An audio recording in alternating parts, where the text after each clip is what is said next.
Shalom Alaikum. Hari ini kita bicara mengenai kebijaksanaan.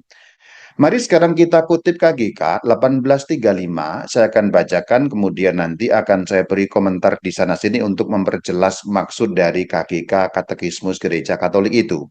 Kebijaksanaan memungkinkan budi yang praktis, supaya dalam semua situasi mengerti kebaikan yang benar dan memilih sarana yang tepat untuk melaksanakannya.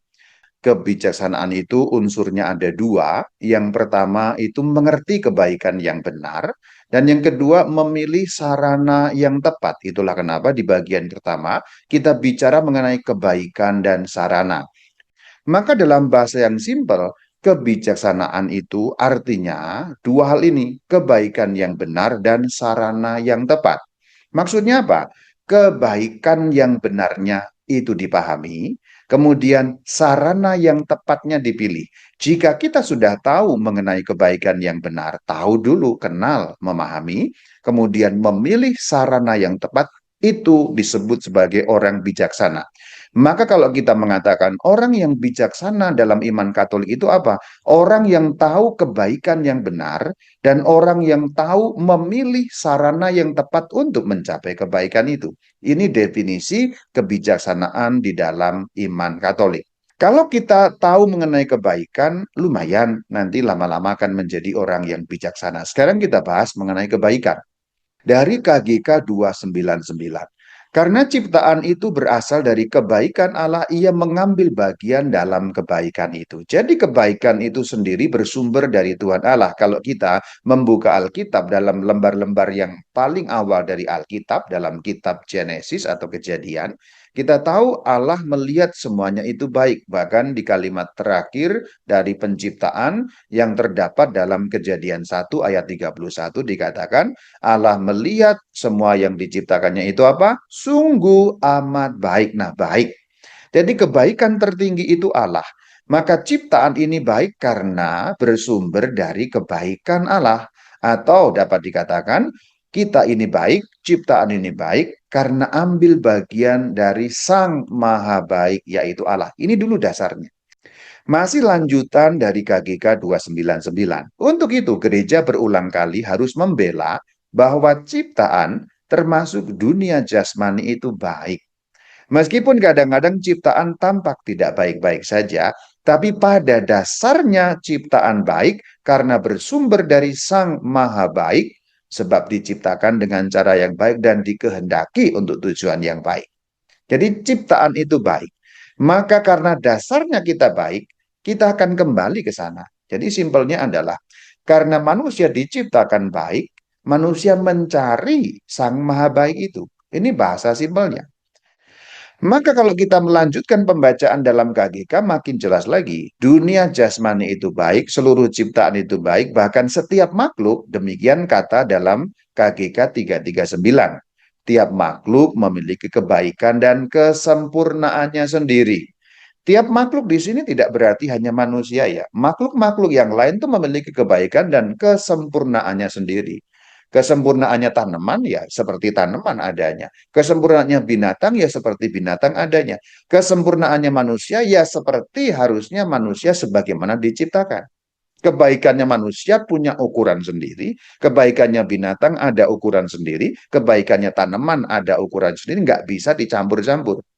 Maka nanti manusia untuk dapat menjadi baik atau boleh dikatakan bijaksana harus memenuhi ukuran-ukuran yang nanti akan kita lihat di dalam ajaran gereja. Karena kita sudah tahu mengenai kebaikan, sekarang untuk makin dapat menjadi orang yang bijak, kita perlu tahu baik dan buruk. Ini kata yang tampaknya mudah dipahami, tapi tidak semudah itu, Ferguson.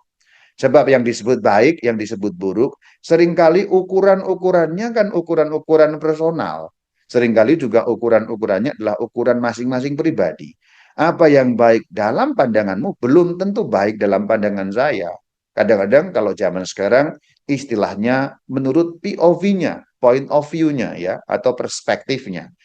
Namun gereja Katolik mengajarkan baik dan buruk itu bukan soal POV, baik dan buruk itu bukan soal sudut pandang dan perspektif, tapi sesuatu yang objektif. Mari kita lihat dalam KGK 1749.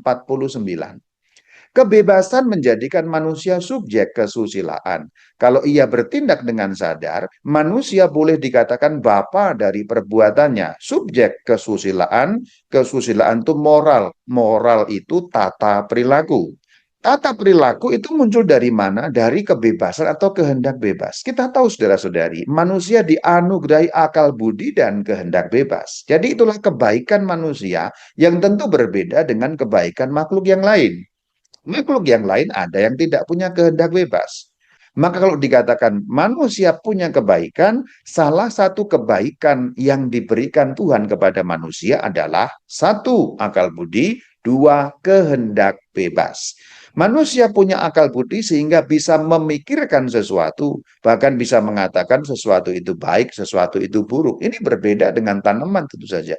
Baik dan buruk nggak bisa. Itu dipikirkan oleh tanaman karena nggak punya perangkat untuk memikirkannya, yaitu akal budi. Manusia punya perangkat untuk memikirkannya, yaitu akal budi, dan punya kehendak bebas untuk memilih apa yang baik itu di dalam kehidupan manusia itu sendiri.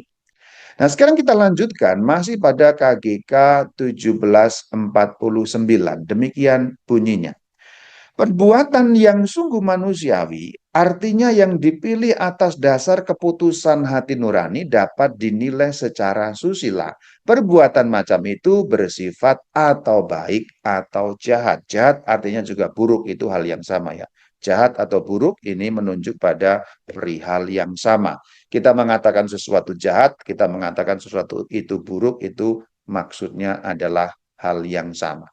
Jadi ini kita bicara mengenai perbuatan manusia. Sebab yang bisa menjadi bijaksana hanya manusia. Makhluk yang lain tidak ada perangkatnya. Sebab makhluk yang lain tidak punya akal budi dan juga tidak punya kehendak bebas. Artinya apa perbuatan manusiawi? Dipilih atas dasar keputusan hati nurani. Binatang bahkan nggak punya hati nurani. Karena binatang itu bertindak berdasarkan instingnya. Berbeda dengan manusia yang bertindak berdasarkan pada kehendak bebas yang diterangi akal budinya.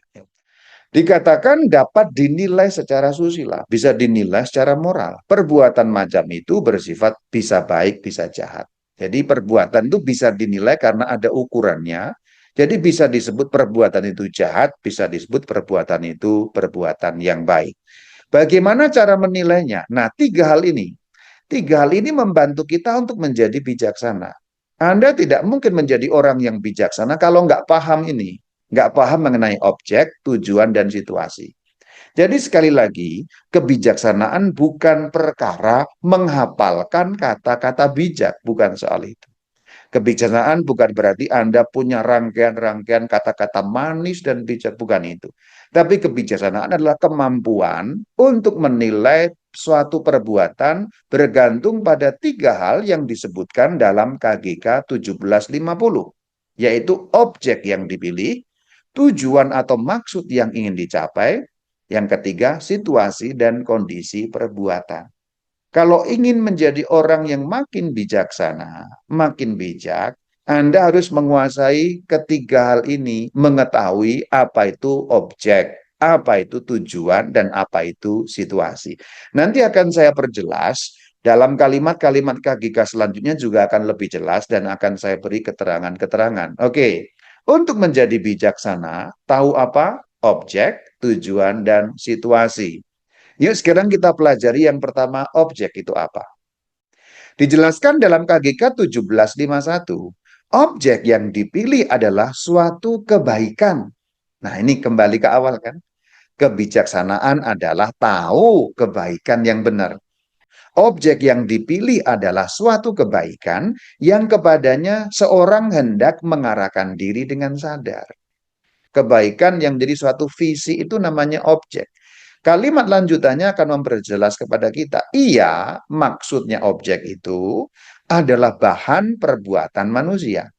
Objek yang dipilih menentukan nilai moral suatu kegiatan kehendak, tergantung dari apakah menurut keputusan akal budi hal itu sesuai atau tidak dengan kebaikan yang sesungguhnya. Apa itu maksudnya? Keterangan dalam kalimat lanjutannya semoga akan memperjelas.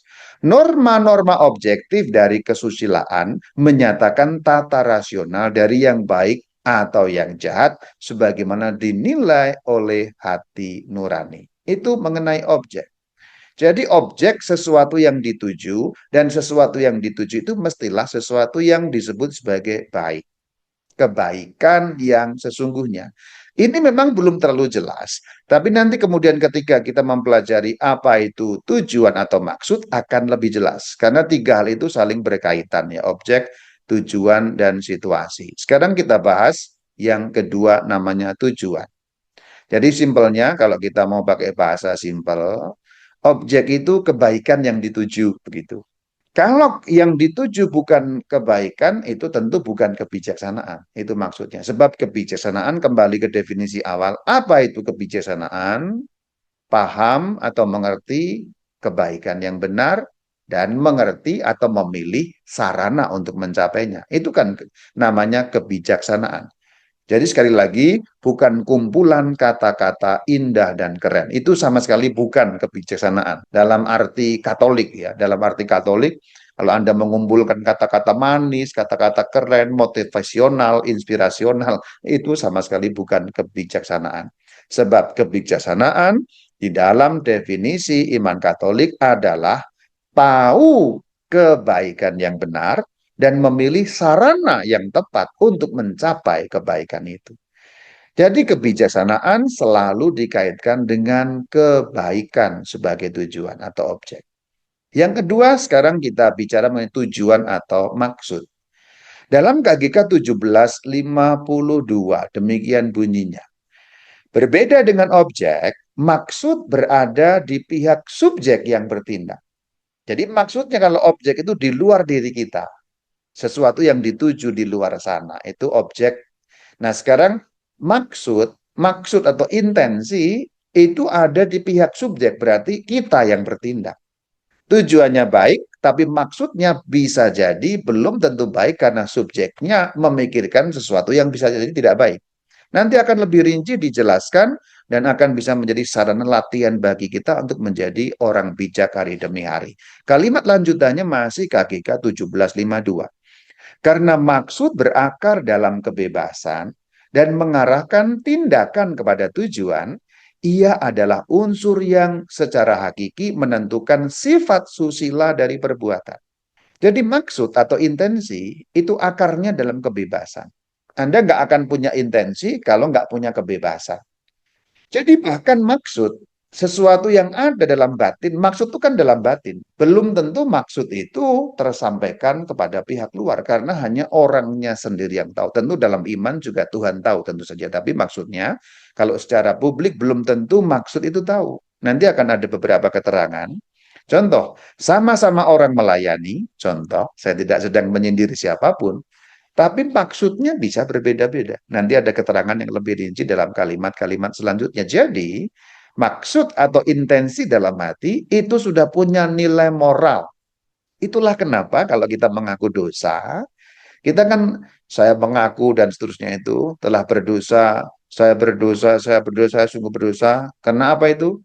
Pikiran. Nah, pikiran sudah ada. Karena pikiran ini mengandaikan satu maksud tertentu. Jadi pikiran itu bisa salah kalau bermaksud secara salah. Jadi sudah punya nilai moral.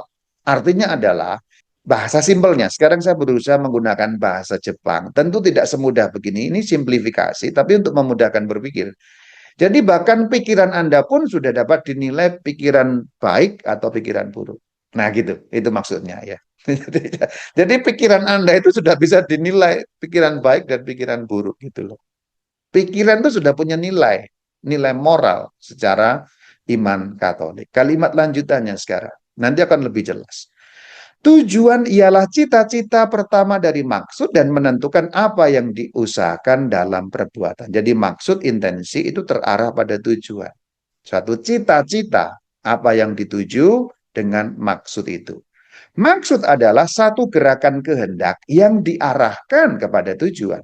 Ia menentukan apa yang diusahakan dalam perbuatan. Jadi maksud itu terarah kepada perbuatan. Iya, maksud mengarahkan pandangan kepada kebaikan yang diharapkan sebagai hasil dari perbuatan yang bersangkutan. Jadi orang disebut bijaksana kalau maksudnya tertuju pada hal yang baik. Jadi kalau tidak tertuju pada hal yang baik, orang tidak bisa disebut bijaksana di dalam arti iman Katolik. Ini bagian ini penting sekali. Ini bisa dilatih dalam hidup sehari-hari. Maksud itu tidak terbatas pada pelaksanaan perbuatan satu demi satu, tetapi dapat mengarahkan sejumlah perbuatan menuju tujuan yang satu dan sama.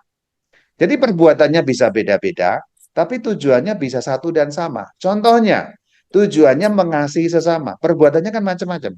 Nah, itu maksudnya. Itu tujuannya cuma satu, mengasihi sesama. Tapi jumlah perbuatannya bisa berapa? Ya bisa banyak. Karena mengasihi sesama itu bentuknya bisa macam-macam. Contoh, kalau ada orang sedih dihibur. Orang nggak punya duit dikasih duit. Orang punya utang dibayarin utangnya gitu. Orang lapar dikasih makanan. Itu semua kan beda.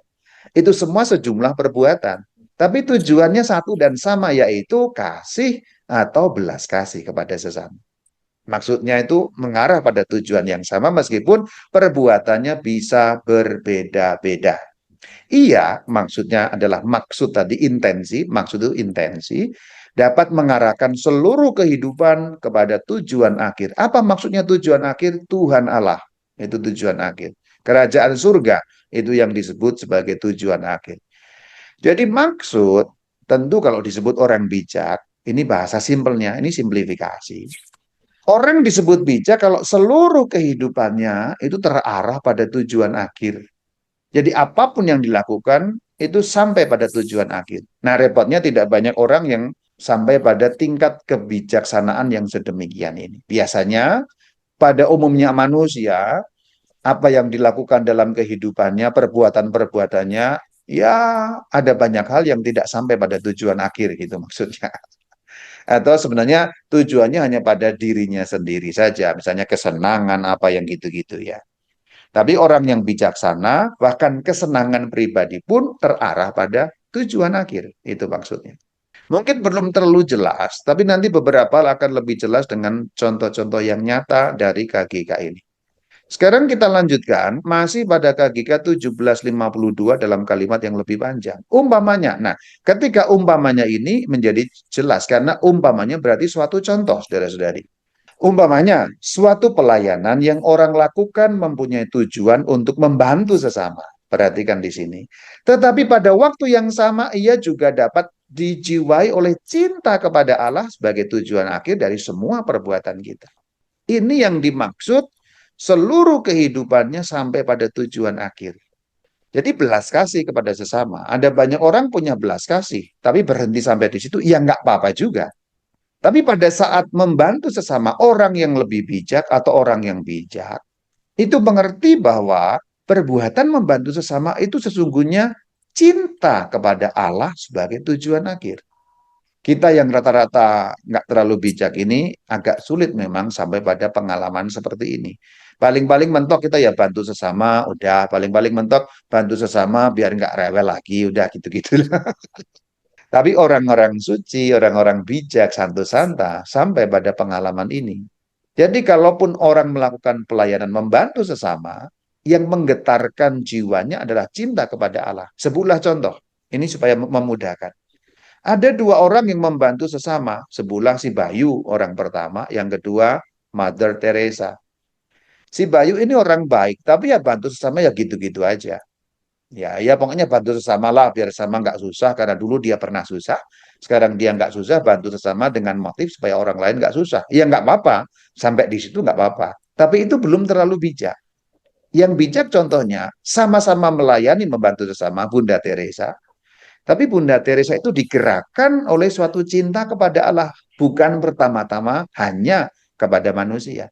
Ya kepada manusia dia cinta, tapi lebih daripada itu, tindakannya melayani itu karena cinta kepada Allah.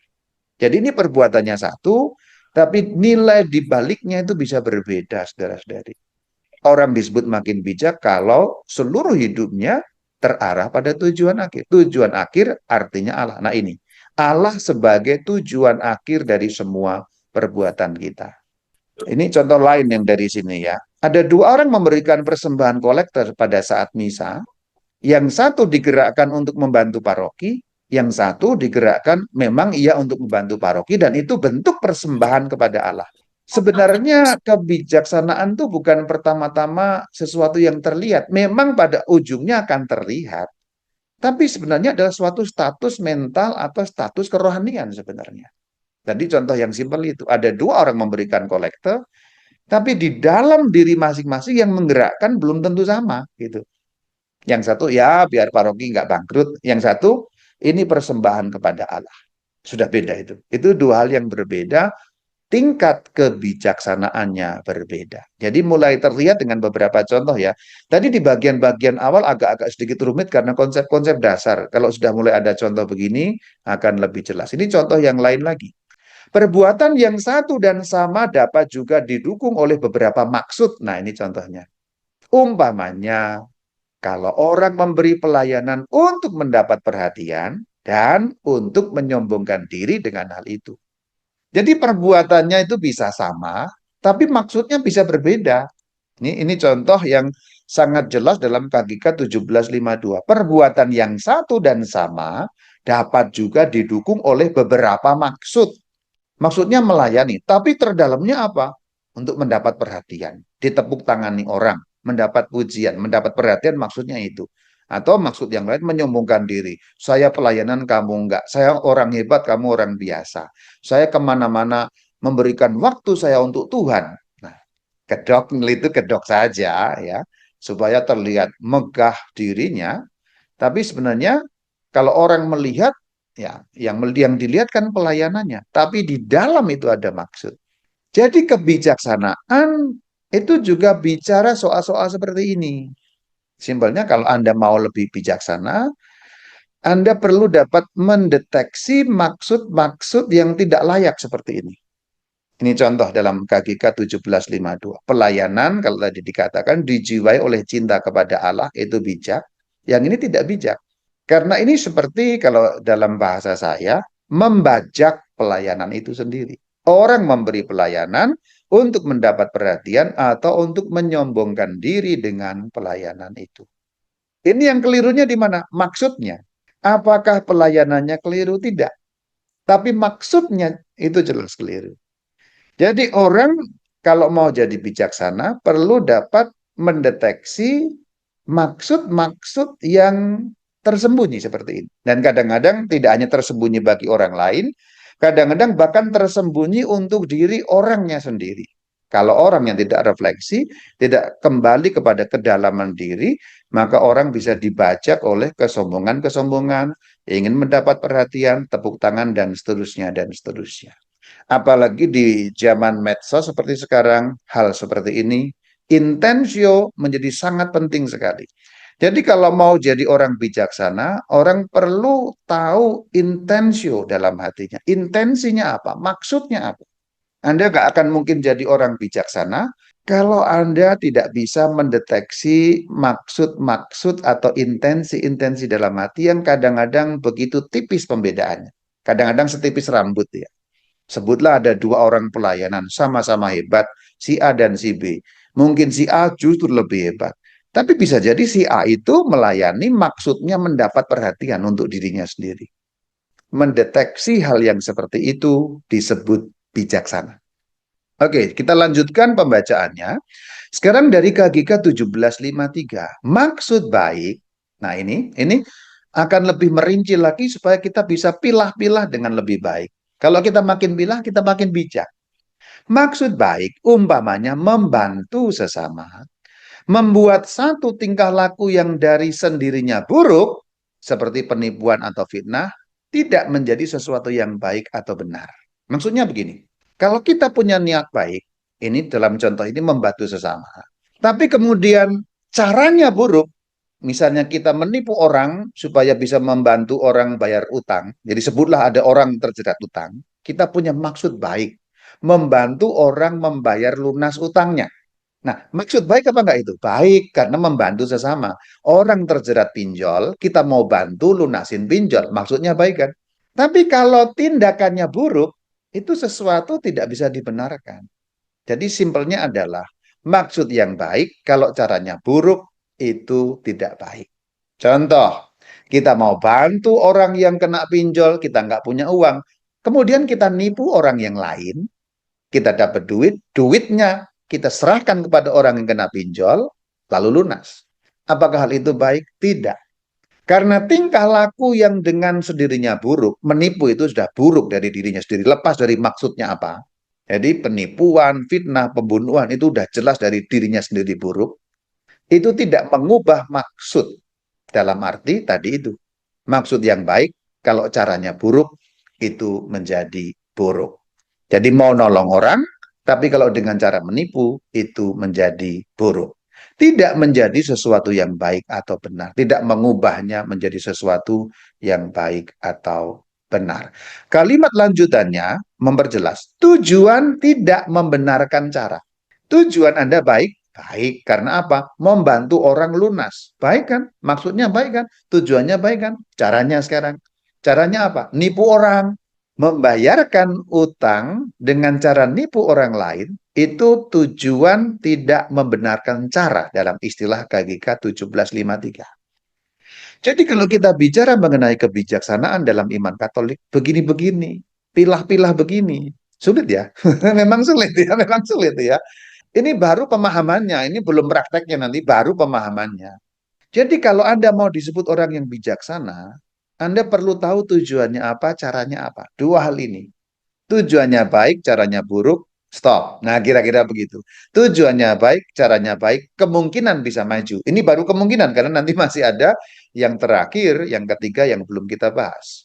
Tujuan tidak membenarkan cara. Ini catat baik-baik. Ini semoga dapat menjadi rema ya.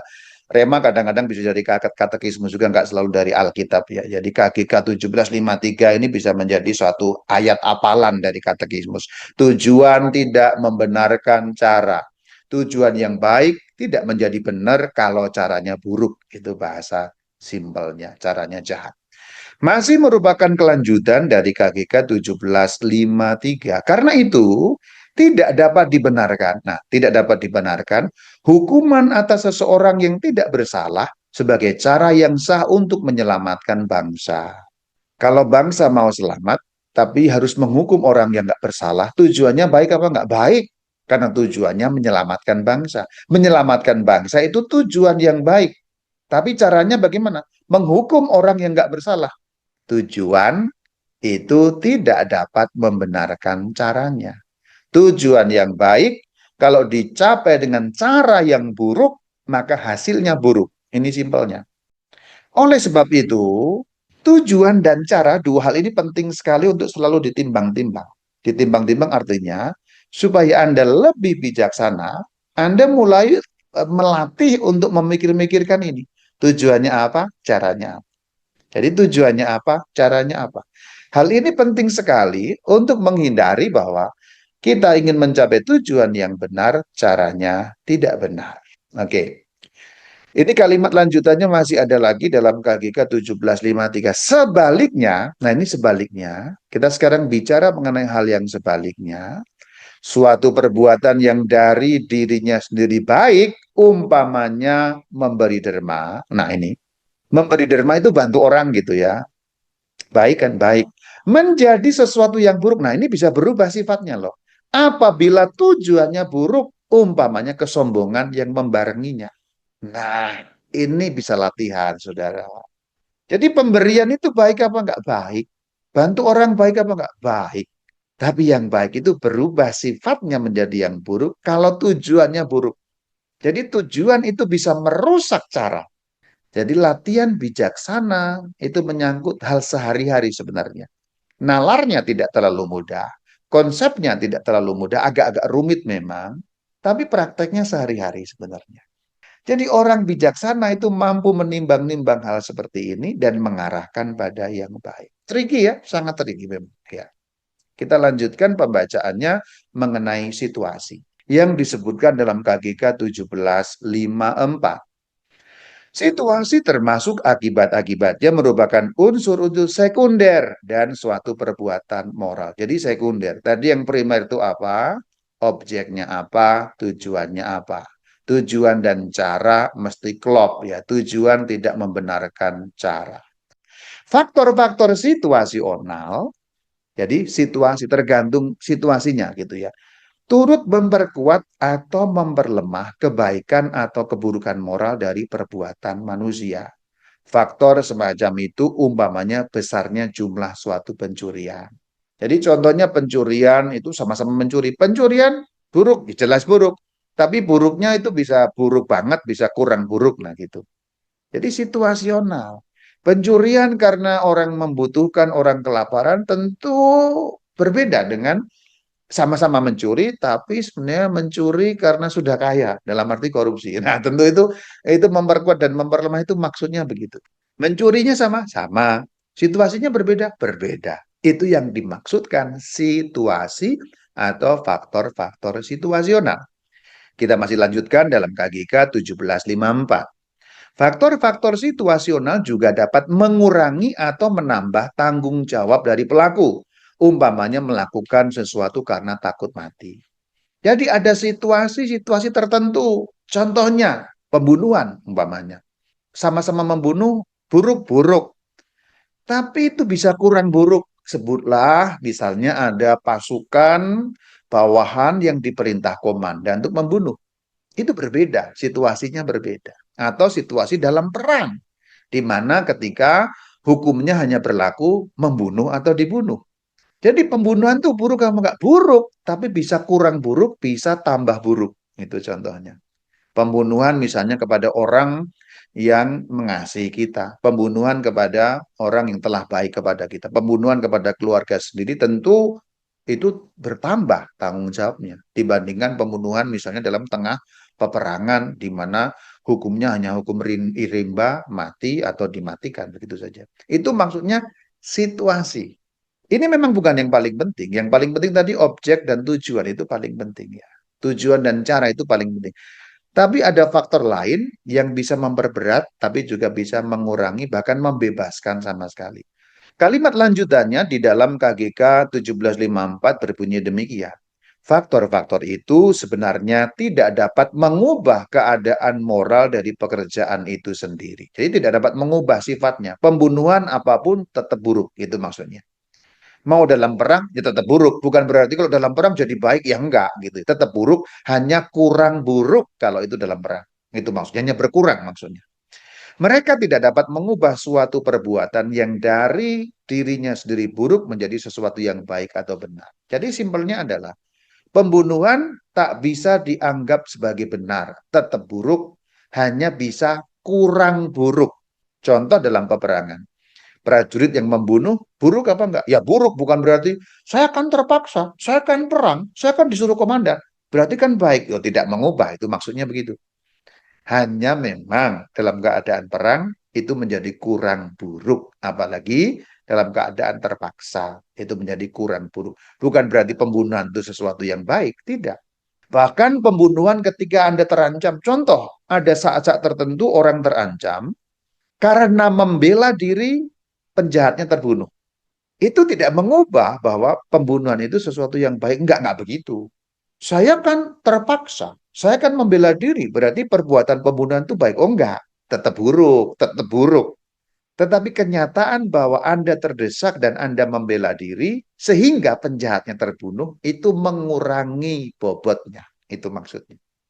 Jadi kalau kita bicara mengenai kebijaksanaan dalam versi iman Katolik itu ya gini-gini ya. Agak tricky memang.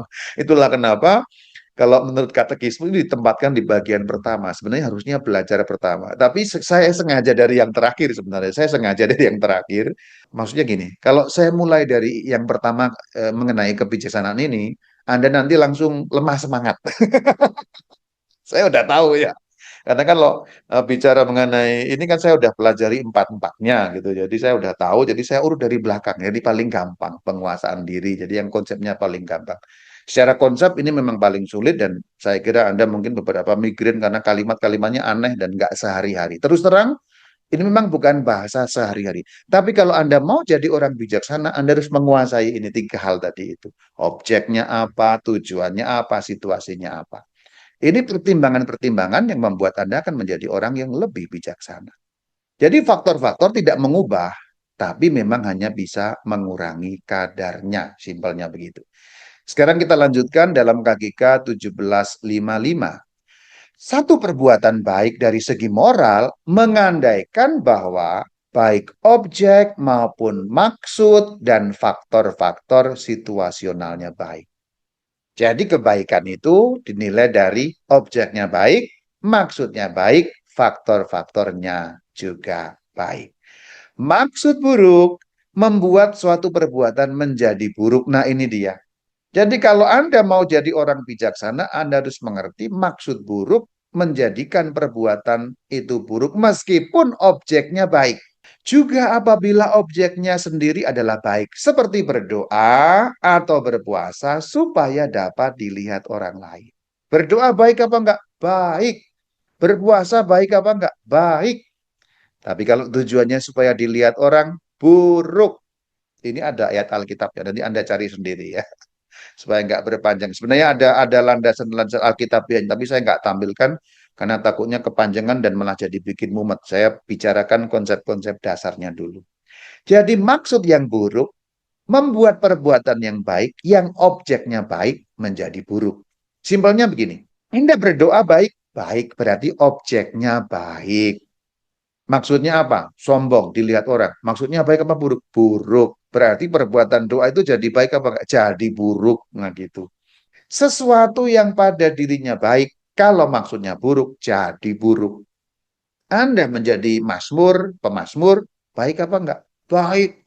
Tapi karena Anda pinter nyanyi, supaya kelihatan keren, ditepuk tangani orang, maksudnya buruk. Jadi buruk pelayanannya. Gitu. Jadi kebijaksanaan itu memang bicara mengenai status-status mental seseorang. Objek yang dipilih dengan sendirinya dapat membuat suatu perbuatan menjadi buruk secara menyeluruh. Jadi maksudnya adalah Anda punya niat baik, tapi kalau objeknya jelas buruk, itu buruk. Contohnya, ini di sini. Ada tingkah laku konkret seperti umpamanya percabulan, itu tak pernah boleh dipilih karena dalam memilihnya terdapat satu tindakan kehendak yang salah, artinya sesuatu yang buruk ditinjau dari segi moral. Saya sudah beri contoh di depan tadi, mau bayar pinjol tapi dengan menipu. Nah itu, ini sesuatu yang buruk karena objeknya buruk, meskipun maksudnya baik. Untuk jadi orang bijaksana, tahu objeknya apa, tahu maksudnya apa, tahu situasinya seperti apa. Dengan demikian kalimat dalam KGK 1756 lanjutannya. Keliru sekali untuk menilai moralitas perbuatan manusia hanya dengan melihat maksud yang menjiwainya. Maksudnya baik, selalu baik. Cara-cara yang ditempuh buruk itu otomatis buruk. Meskipun maksudnya baik. Jadi maksud tidak cukup. Karena harus disertai apa? Objek. Objek itu halnya, perihalnya. Tindakannya itu sendiri. Atau faktor situasional yang menyertainya. Seperti lingkungan, tekanan masyarakat, paksaan atau keharusan untuk melakukan sesuatu. Nah, faktor situasional ini yang paling sering terjadi sebenarnya ya. Orang objeknya baik, contohnya menikah. Menikah itu kan baik, baik. Maksudnya baik untuk membahagiakan sesama pasangan, saling membahagiakan dengan pasangan. Tapi kadang-kadang ada faktor situasional, tekanan masyarakat, atau paksaan orang tua, nggak boleh, dan seterusnya. Nah, hal-hal seperti itu perlu dipertimbangkan dalam kerangka menjadi orang yang bijaksana. Kalimat lanjutannya dalam KGK 1756 melengkapinya. Ada perbuatan yang di dalam dan dari dirinya sendiri selalu buruk karena objek perbuatannya itu sendiri. Maksudnya apa? Lepas dari situasi dan maksud, ada perbuatan yang jelas buruk. Mau maksudnya apapun, situasinya apapun, pasti buruk. Contoh menghujat Allah, sumpah palsu, pembunuhan, dan zina. Itu contohnya. Saya membunuh, tapi kan saya terpaksa. Ya, nggak ada, tapinya itu nggak ada. Karena ada kata terlepas dari situasi dan maksud. Objeknya jelas buruk. Membunuh apapun itu buruk gitu. Zina apapun itu buruk. Meskipun maksudnya belum tentu dimaksudkan. Contoh pembunuhan yang membela diri itu kan bukan bermaksud membunuh. Itu pembelaan diri yang berakibat penjahatnya mati. Tapi apakah itu baik? Enggak, buruk karena objeknya buruk, pembunuhan. Jadi untuk menjadi orang bijak menurut kerangka iman Katolik itu nggak terlalu mudah ya. Anda harus tahu begini-begini ya. Kalimat terakhir dalam KGK 1756. Ini kalimat terakhir. Tidak diperbolehkan melakukan sesuatu yang buruk supaya diperoleh sesuatu yang baik darinya. Jadi kalau objeknya sudah buruk ya kita nggak bisa mengharapkan sesuatu yang baik dari situ. Karena udah jelas kalau objeknya buruk ya pasti sesuatunya akan menjadi buruk. Pembunuhan apapun tujuannya selalu buruk. Itu maksudnya. Simpelnya begitu. Zina apapun tujuannya selalu buruk. Itu maksudnya kira-kira begitu. KGK 1759 memberikan keterangan lanjutan kepada kita. Tidak ada suatu perbuatan buruk yang dapat dibenarkan karena dilaksanakan dengan maksud baik. Ini mengulangi kalimat di depan. Tujuan tidak membenarkan cara. Maksud saya baik kok. Nah, itu nggak bisa. Jadi gitu. Tapi kan maksud saya baik. Nah, itu sering orang ucapkan. Itu apalagi kalau orang disalahpahami gitu ya. Karena perbuatan yang buruk dengan maksud baik, ya itu jadinya buruk gitu loh. Maksud saya kan baik, ya tapi caranya buruk. Nah, perbuatannya buruk. Nah, tujuan tidak membenarkan cara. Itu kalimat penting. Tujuan tidak membenarkan cara. Kalau Anda menguasai itu, lama-lama Anda menjadi bijak. Kita lanjutkan sekarang bicara mengenai sarana dan tujuan. Saya agak cepat di bagian ini ya. KGK 1887, pertukaran antara sarana dan tujuan memberi nilai tujuan akhir kepada apa yang sebenarnya hanya sarana. Jadi sarana dan tujuan nggak pernah boleh dipertukarkan. Kalimatnya belum jelas, tapi kalimat lanjutannya agak jelas. Pertukaran antara sarana dan tujuan atau memandang pribadi-pribadi semata-mata sebagai sarana untuk mencapai tujuan. Jadi manusia itu nggak bisa diperalat. Maka kalau Anda mau makin bijaksana, Anda perlu membedakan apa itu sarana dan apa itu tujuan. Nggak bisa memperalat manusia sebagai sarana untuk mencapai tujuan. Itu namanya manipulasi. Hal itu mengakibatkan struktur yang tidak adil. Nah, demikian mengenai sarana dan tujuan. Jadi sarana dan tujuan tidak bisa dipertukarkan. Tujuannya apa? Sarananya apa? Tujuannya kebaikan, sarananya juga perlu baik. Karena kalau tujuannya baik, sarananya buruk, itu menjadi buruk. Atau tujuannya baik, tapi kalau caranya buruk, tentu juga menjadi buruk. Oke, sebelum epilog, kita ulang. 3 hal yang perlu Anda tahu untuk makin bijaksana, yaitu apa? Objek, maksud atau tujuan, dan situasi. 3 hal ini. Jadi apapun yang Anda mau lakukan, pertimbangan 3 hal ini. Objeknya apa? Objeknya baik apa enggak? Maksudnya baik apa enggak? Situasinya seperti apa? Nah, 3 hal itu ya. Objek, tujuan alias maksud, dan situasi atau faktor-faktor situasional. Bagian epilog, saya melanjutkan pembacaan mengenai KGK 1806. Kebijaksanaan ialah akal budi benar sebagai dasar untuk bertindak. Jadi dasar untuk bertindak. Maka tadi itu perlu dikuasai. Objeknya apa, ya, tujuannya apa, situasinya apa. Baru setelah ada dasarnya, baru kemudian kita bertindak. Apalagi kalau menyangkut keputusan-keputusan yang besar, terutama yang melibatkan banyak orang atau punya pengaruh dalam banyak orang. Kalau Anda seorang kepala kantor misalnya, atau kepala perusahaan misalnya, keputusan bertindak Anda itu mempengaruhi sekian ribu orang. Maka kebijaksanaan penting, karena itu dasar untuk bertindak supaya benar dengan mempertimbangkan 3 hal. Objeknya benar, tujuan atau maksudnya benar, situasinya benar. Jadi kalau sudah itu, maka bertindaknya menjadi benar, itu yang disebut bijaksana. Kalimat lanjutannya masih kaki 1806 sebagai epilog. Orang menamakan dia maksudnya kebijaksanaan, auriga virtutum. Auriga artinya kendali, virtutum virtue atau kebajikan. Ia kebijaksanaan mengemudikan kebajikan lain karena ia memberi kepada mereka peraturan dan ukuran. Contohnya yang pertama kita bahas yaitu apa? Pengendalian diri. Kalau orang bijaksana, orang lebih mampu membuat pengendalian atas diri. Karena apa? Tahu ukuran. Jadi simpelnya kalau kendali diri itu mengenai ukuran. Kalau kebijaksanaan mengenai tiga hal, objek, maksud, dan situasi. Nah itu simpelnya begitu ya. Ya simpel sih, tapi pemahamannya perlu terus diulang-ulang supaya makin mengerti, setelah itu dipraktekkan dalam hidup sehari-hari. Simpelnya begini, kalau Anda mau bertindak, tanya, objeknya udah benar belum? Caranya udah benar belum? Situasinya udah benar belum? Lalu dilakukan, diketok palu, baru dilaksanakan. Kalimat lanjutannya, kebijaksanaan langsung mengatur keputusan hati nurani. Manusia bijak menentukan dan mengatur tingkah lakunya sesuai dengan keputusan ini. Berkat kebajikan ini yang dimaksudkan yaitu kebijaksanaan, kita menerapkan prinsip-prinsip moral tanpa keliru atas situasi tertentu dan mengatasi keraguan-raguan tentang apa yang baik yang harus dilakukan dan apa yang buruk yang harus dielakkan. Nah, demikian pembahasan mengenai kebijaksanaan. Bagian terakhir kita sudah bicara mengenai prinsip-prinsip, situasi. Kalau mau diringkas, apa itu kebijaksanaan? Tahu kebaikan yang benar dan tahu memilih sarana untuk mencapai kebaikan itu.